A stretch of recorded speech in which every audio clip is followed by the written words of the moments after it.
Welcome to this introductory lecture on Paper 1, covering the fundamentals of Securities and Futures Regulation. Now, this paper consists of 60 questions. You have 1.5 hours, that is 90 minutes, to do the questions. And to pass the paper, you must get 70% correct. That means you have to get 42 right, correct. If we flip that around, look at the other way, you can get 18 wrong. We'd rather get more than 42 correct, but you do have a buffer of 18. Now, these free lectures that you can access on the Executive Knowledge website are supported by lecture notes, the PDFs of which you can download and print off. And they can be found under Paper 1 Resources on the Executive Knowledge website. Now, the notes and these lectures do not cover practice questions. Now, practice questions are extremely important as they help you develop your short-term memory for the exam. And by getting questions wrong, you will accumulate the knowledge. It's a far more efficient way of learning the material than simply reading through the notes. Reading the notes is important, but supplementing that with question practice, extremely important. You can access over 500 practice questions for Paper 1 on our sister website, and that is examinator.online. Reference is made at the bottom of the page you are looking at.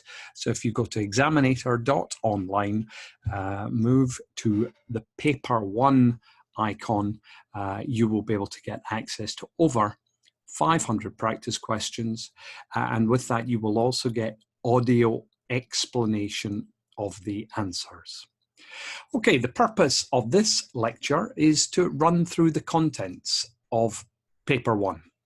As you can see, there are 9 topics. Topic 1, we start off with regulatory overview of the Hong Kong financial industry. Now that gives us a backdrop to not only Paper 1, but all the papers, all the regulatory papers that are set by HKSI.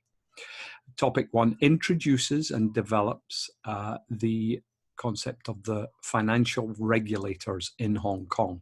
And there's a certain amount of focus on the Hong Kong Monetary Authority and the Securities and Futures Commission. Both of those entities are very important for this exam. Topic 2, as it says, looks into Hong Kong law and the New Companies Ordinance. Although we're referring there to the New Companies Ordinance, it came in 2014, so we expect the new to be dropped soon. Nevertheless, we still refer to it as the New Companies Ordinance. That is the legal backdrop to the material you're going to be covering, with details, for example, of the Market Misconduct Tribunal, the court system, and liquidation of companies, among other items. Topic 3 looks into the main piece of legislation that you have to study at Paper 1, and that is the Securities and Futures Ordinance. Now, in Hong Kong, an ordinance is a piece of primary legislation that is passed by the government. And topic 3 covers the main points in that ordinance. Having said that, some of the material is expanded greatly in topic 4, which looks at the licensing, registration, and subsidiary legislation. Now, topic 4 expands the material on the Securities Futures Ordinance in the area of the licensing regime. So there are really, you can view there as there being 3 sections to the essay, to topic 4.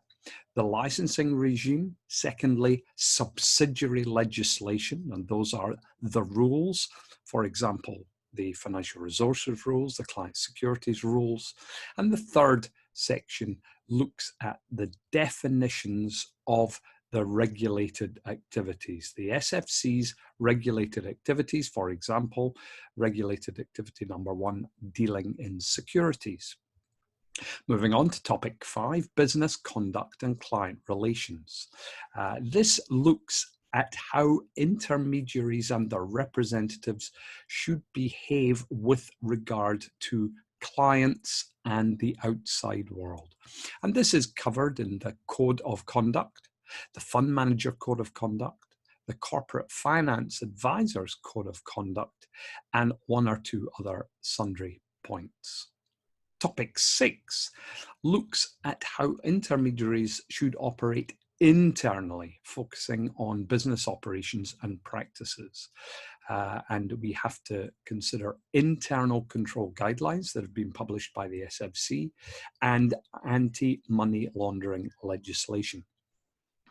Topic 7 is looking at the participation in the Hong Kong exchanges.